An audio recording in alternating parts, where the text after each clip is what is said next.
están ustedes? Muy buen día, un gusto de saludarlos.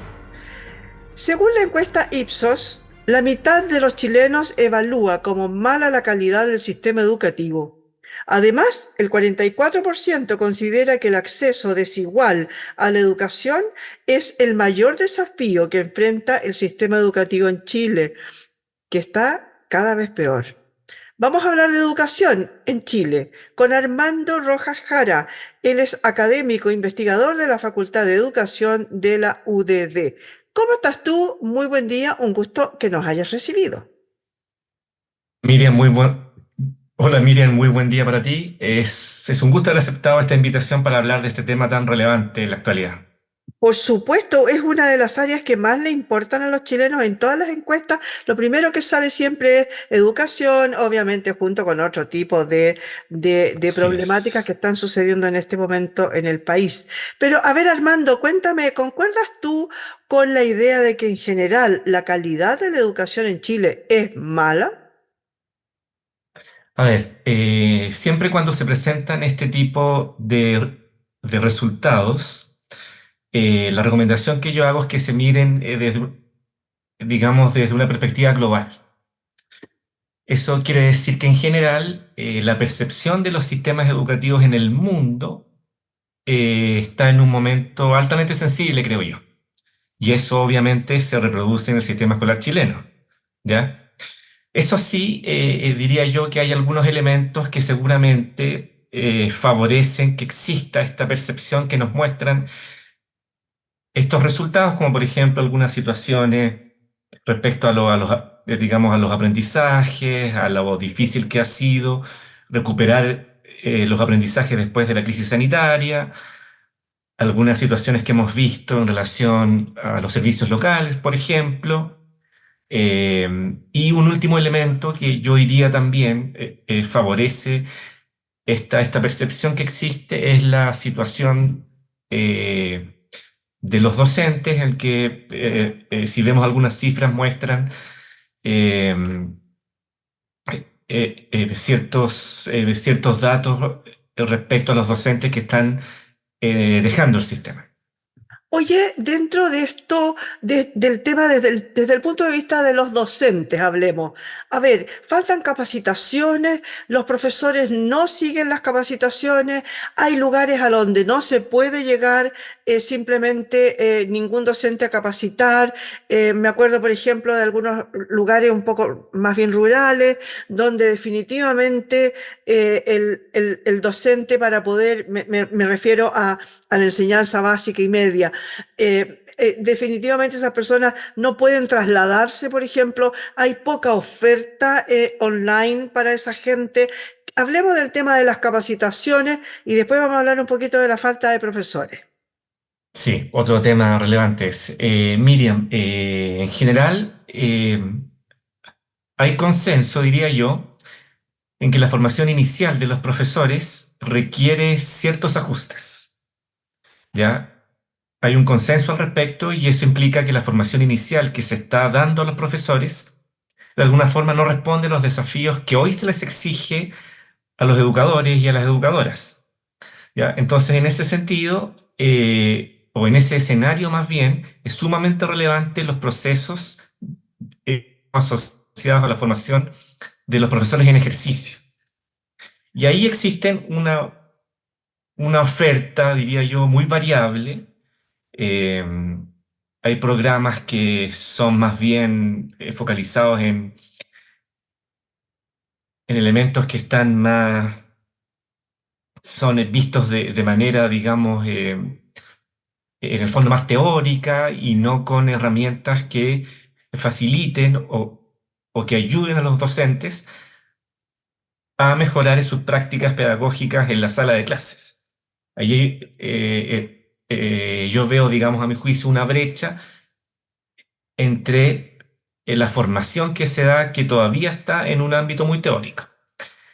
Y en segundo lugar, en relación al segundo punto que tú señalas, yo diría que hay ciertas regiones, digamos, a mi juicio, que no tienen efectivamente oferta presencial, ¿ya? Yo diría más bien que son las zonas que están más alejadas del centro. Eh, y en ese sentido, diría yo, gracias a la crisis sanitaria, se generó una oferta online más amplia.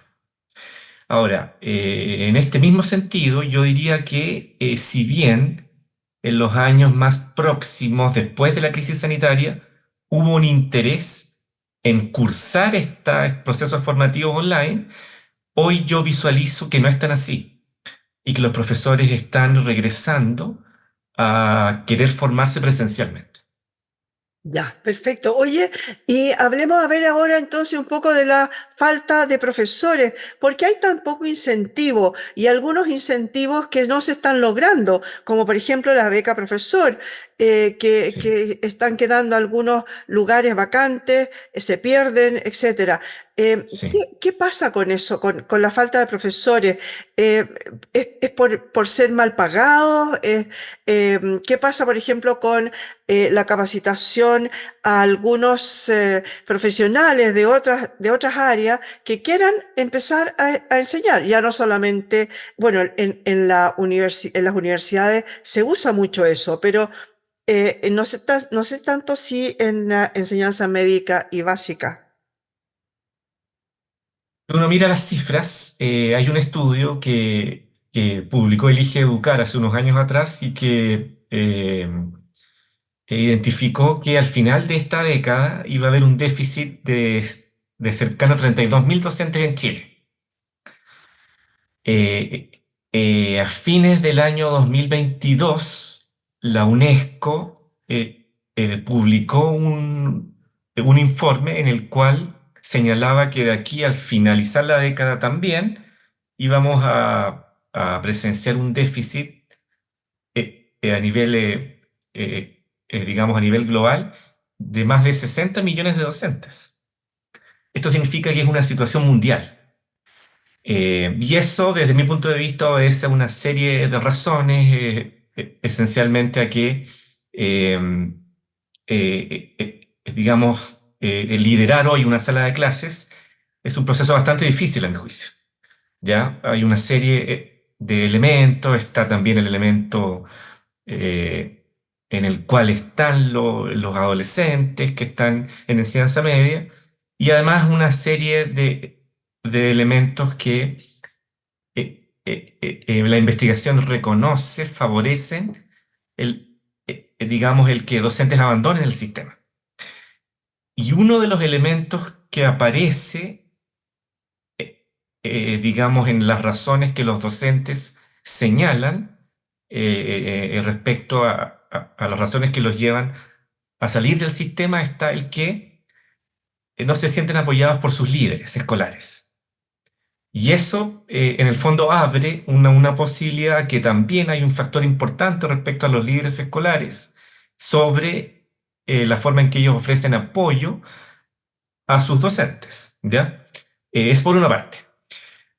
Ahora, en relación al elemento de que hay ciertos factores contextuales que, por ejemplo, han hecho que los incentivos que el sistema ha generado no hayan tenido el efecto deseado.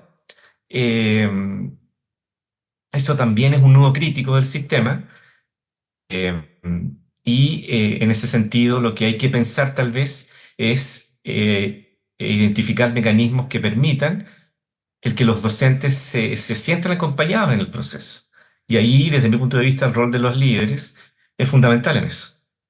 Oye, tú mencionaste recién el tema de la pandemia, de cuando se estuvo haciendo clase online y muchos se resistieron a volver. Sin embargo, tú dices ahora que la gente ahora prefiere más lo presencial que el online.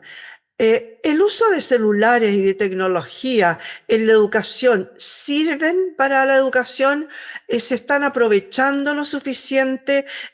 ¿Los profesores tienen acceso? ¿Saben cómo manejarlo? Porque cuando fue el tema de la pandemia, nos pilló a La gran todos pregunta. sin saber nada de nada, ¿no es cierto? Sí. Sabíamos que existían las teleconferencias, pero eso sería todo.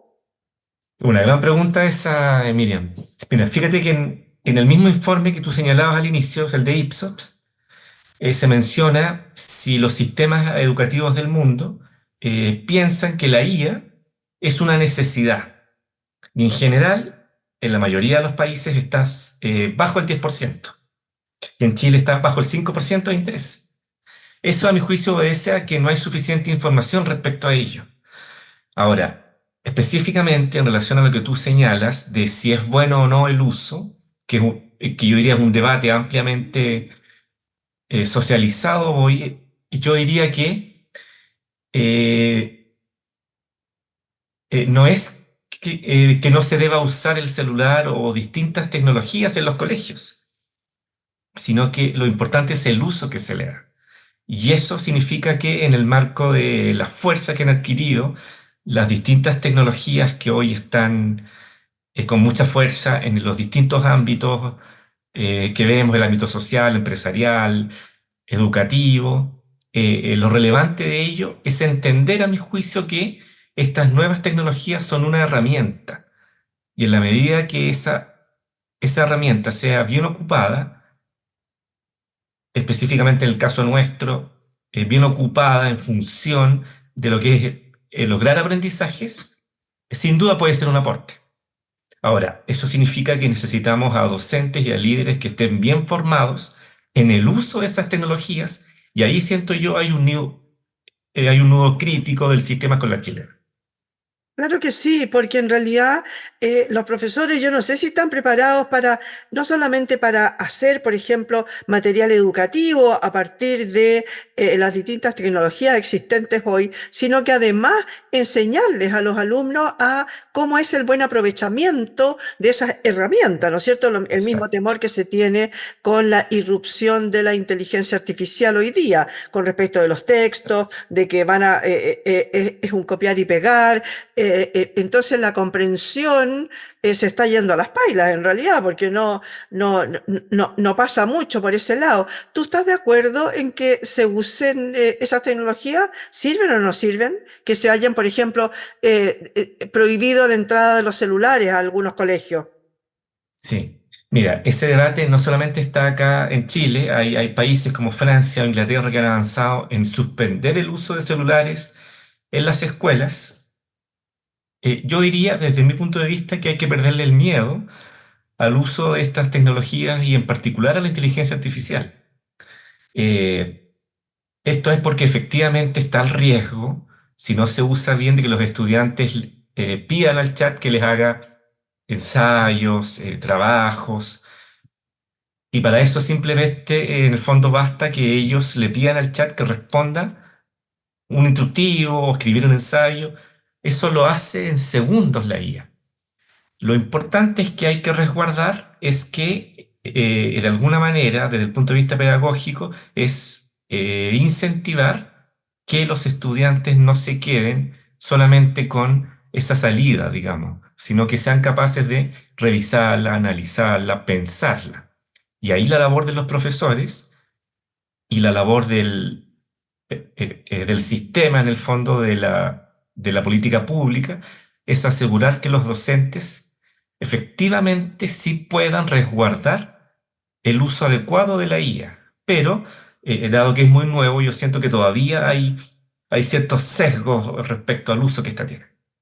Oye, pero claro, pero hay algunas materias a las que sirve y hay otras en que definitivamente no sirve. Por ejemplo, no sé, en las cosas básicas, por ejemplo, de aritmética, de matemática, en que no hay, ahí no hay pensamiento crítico, ahí hay solamente un pensamiento concreto, ¿no es cierto? Claro, Pero sí. desarrollar el pensamiento crítico hoy día, ¿los profesores están capacitados para ello? Mira, eso también lo que tú mencionas, Miriam, es un nudo crítico fundamental del sistema. Respecto a eso tiene que ver con el marco de las habilidades del siglo XXI, entre la comunicación efectiva, el pensamiento crítico, que es fundamental, creo yo, sobre todo en una sociedad como esta, que se transforma y avanza de manera vertiginosa, es que efectivamente diría yo que se necesita avanzar antes de llegar a esta discusión en el fondo, entender que la inteligencia artificial es una herramienta más, ¿ya? Eh, en ese sentido, desarrollar los estudiantes el pensamiento crítico, reflexivo, eh, se puede favorecer a mi juicio si tú, en el fondo, haces que la IA sea un medio para llegar a ciertos resultados. Si tú consideras que la IA es un fin en sí mismo, ahí yo diría que vamos a estar en serios problemas, la verdad. Claro que sí. Oye, en esta misma encuesta de Ipsos, una de las áreas que salió muy bien parada es que Chile dice en un 61% considera que el sistema educativo superior o universitario prepara de buena manera o adecuada, Totalmente. digamos, a las y los estudiantes para sus futuras carreras. En ese sentido, ya vámonos a la educación superior. ¿Tú crees que el CAE, por ejemplo, ayudó obviamente dio un impulso para dar un salto cuantitativo, digamos, en cuanto a la matrícula, pero ¿se cumplió la expectativa de movilidad social? Por ejemplo, de avanzar la familia hacia otro estado, debido a que sus hijos eran los primeros en salir, digamos, de una universidad. ¿Eso se logró, tú crees? Mira, yo diría que si uno mira el sistema de educación superior de Chile, es uno de los sistemas que tiene una mejor imagen en la región. ¿Ya? O sea, en Chile hay muy buenas universidades, se hace muy buena investigación. Eh, y en ese sentido diría yo que eso es la razón de que en estos resultados eso se evidencia. Ahora, sí también es cierto que en ese proceso hay también una situación respecto a si efectivamente eh, esta, esta situación o esta, en el fondo, este nivel de este tipo de instituciones llega a todos los sectores. ¿Ya? Y en ese escenario diría yo que todavía hay ciertos desafíos que es necesario afrontar. ¿Ya? Yo diría que estamos en un momento en el que, dado lo que hablábamos recién, el surgimiento de estas nuevas tecnologías, eh, la, la definición o en realidad la redefinición de las carreras hace que haya algunas que estén desfasadas en los desafíos que hoy significa en el fondo ejercer cierta profesión, digamos, ¿ya? Y eh, en ese sentido yo diría que si bien este sistema de financiamiento eh, ayudó, digamos, a algunas familias que no tenían medios para poder apoyar a sus hijos e hijas eh, en el fondo para que estudiaran, eh, sucedieron, digamos, otras variables que han hecho que haya una suerte de, de desfase, digamos, entre la elección de ciertas carreras que no te han posibilitado, en el fondo, una adecuada inserción en el mercado laboral. ¿Mm? Oye, yo sé que las universidades, institutos profesionales, cada cierto tiempo están readecuando sus currículum, ¿no? Sus planes de estudio, están revisándolos. ¿Eso se hace en la educación básica y media o están absolutamente desactualizados? Porque muchos chiquillos de repente se quejan de que, no sé, por decirte, la lista de libros que les dan son libros ya obsoletos en buenas cuentas. No creo que existan libros obsoletos, pero yo repito lo que Sí, ellos sí lo dicen, entiendo. ¿no?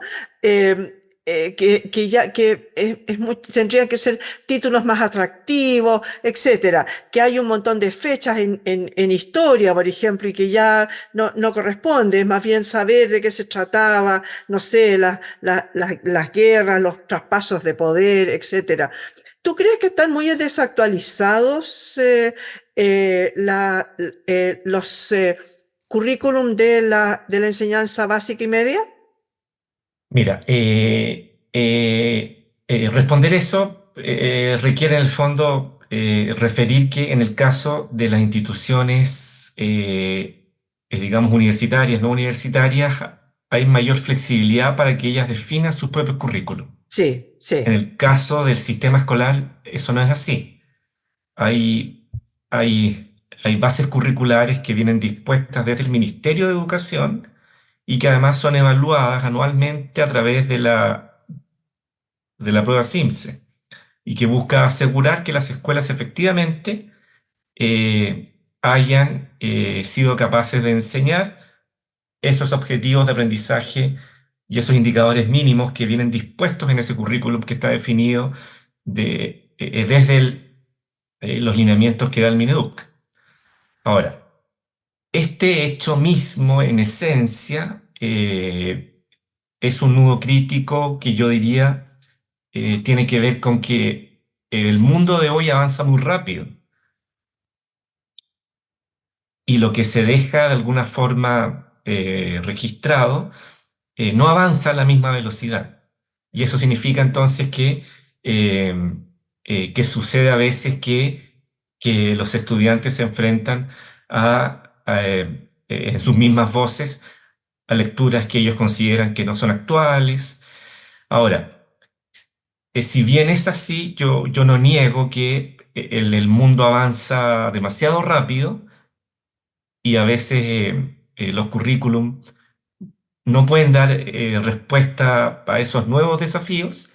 Sí hay una manera, yo creo, que ayuda, que favorece el que se pueda reducir esta brecha y que es en los procesos metodológicos que se llevan a cabo en las salas de clases y que tiene que ver con la manera en que, a pesar de que hay un currículum ya dispuesto, desde el punto de vista didáctico de lo que se hace en la gestión de aula, ahí se pueden intencionar eh, estos cambios, digamos.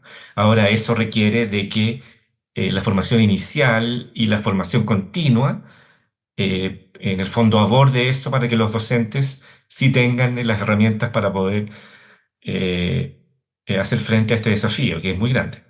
Oye, y según eso, según tú, ¿cuáles son los desafíos del sistema educativo hoy día para, por ejemplo, terminar un poco o hacer más suave, digamos, la desigualdad en la educación? Porque siempre se habla mucho del tema de la desigualdad. Se habla de que hay falta de financiamiento público, que a lo mejor las clases son con demasiados alumnos, pero eso mismo redunda del por qué hay pocos profesores, digamos. Entonces, para fomentar curiosidad, el bienestar, el pensamiento crítico del que hablábamos delante, la colaboración, la comunicación, ¿qué está faltando? ¿Cuáles son esos desafíos, según tú, de la educación para acortar esa brecha, esa desigualdad que existe hoy entre los distintos colegios, por ejemplo?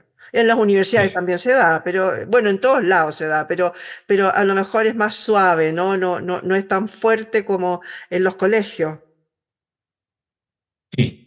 Desde mi punto de vista, Miriam, yo creo que una manera de avanzar en reducir esa brecha tiene que ver con que la gestión de aula esté focalizada en el manejo de habilidades de los estudiantes.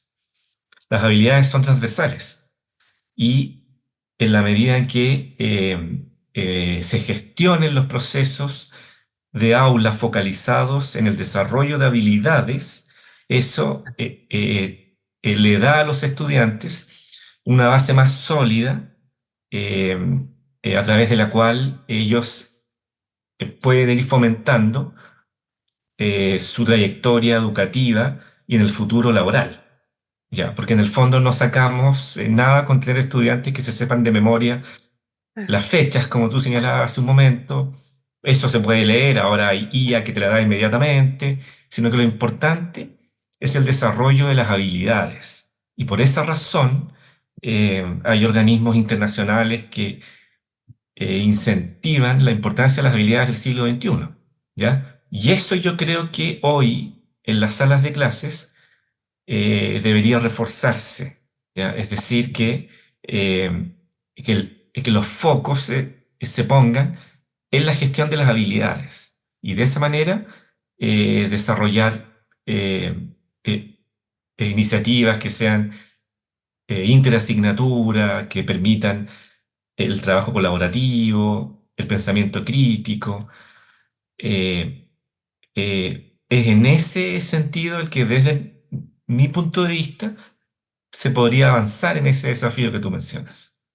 Oye, y ahora sí que para terminar, porque se nos termina el tiempo, en la misma encuesta de la que yo te hablaba al comienzo, dice que, a ver, la otra parte, digamos, hemos hablado mucho de los profesores, hemos hablado de los currículums, hemos hablado de algo de los estudiantes, pero no hemos hablado de los padres.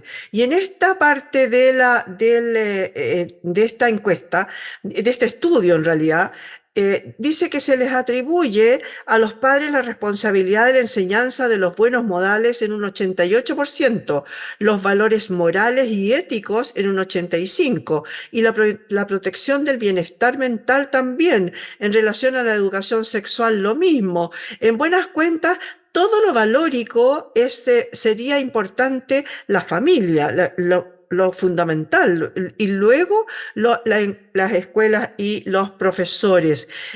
Cuéntame, ¿tú qué piensas de eso? Eh, me- a ver, si uno se remite a la evidencia, la investigación señala que uno de los factores que incide en la mejora de los aprendizajes de los estudiantes es la alianza entre las escuelas y las familias. Eso significa que la formación de niños, niñas, jóvenes es un proceso que requiere el esfuerzo de muchas personas. Eh, y en ese sentido, el escenario ideal, a mi juicio, es que esto sea un trabajo equilibrado, ya, inicialmente. Ahora, por otro lado, efectivamente, yo también soy de la idea de que hay ciertos valores base que las familias son las que dan y eso obedece a la formación que uno como padre quiere brindar a sus hijos e hijas. ¿Ya? Entonces, en ese sentido, yo diría que en ese ámbito, en ese espacio, eh, un desafío muy grande es el avanzar en la idea de alguna forma, respetar estas diferencias que existen entre los distintos proyectos educativos. ¿Ya? Entonces, en ese sentido, yo diría de que eh, eh, si bien también esto es un esfuerzo entre las escuelas y las familias, hay ciertas bases que las familias son quienes tienen que brindar, digamos.